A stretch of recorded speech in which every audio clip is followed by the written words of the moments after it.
All right, so I am today going to make a cocktail. I call it a Northern Berkshires. It's kind of a derivative of Triborough cocktail, so it's going to share some of the similarities with some of the cocktails that share the name of the boroughs of New York, like the Manhattan being the most famous, the Bronx, the Brooklyn. But I call this one Northern Berkshires because it's actually got this one critical ingredient that I've started to find only since I've moved up here over the summer. So let's get going. So what we're going to start with is some rye. I'm using a bullet rye, so it's a rye whiskey. And we're going to do 2 ounces of this guy. So 1 and 2.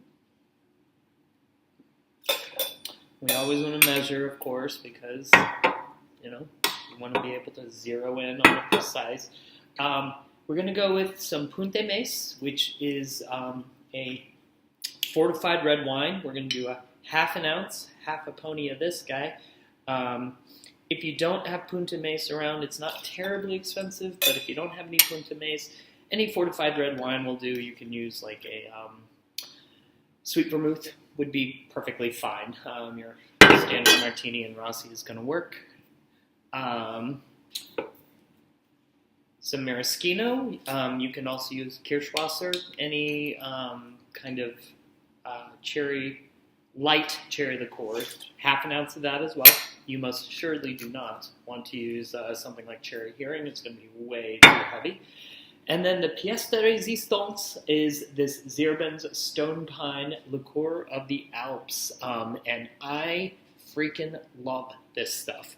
I use it all the time. It pairs really well. So again, a half an ounce of this guy. I find it pairs really well with dark liquors. So I usually use it with either brandy, cognac, rye, bourbon, something in that. But it's also just a great sipping liqueur. I've been pretty infatuated with this one since I found it. So there we go. I'm gonna add some ice, and this one we are going to stir, not shake, because there's nothing that needs a multiplication here. I'm gonna shake, stir, stir.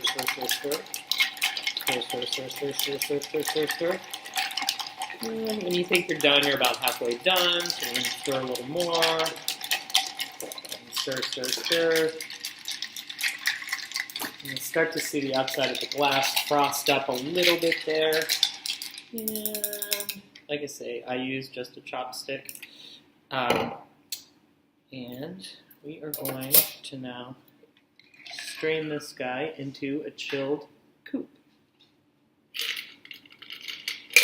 And for this one, it's because I love these so much and I like them to be very bitters forward.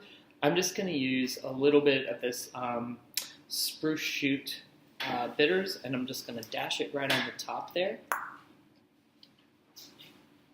And because I love it so much, so it's doing that with the bitters kind of allows the smell of the bitters to really come out. Some people think it's an abomination. That's fine, and then I'm going to garnish this guy with a very simple little lemon twist.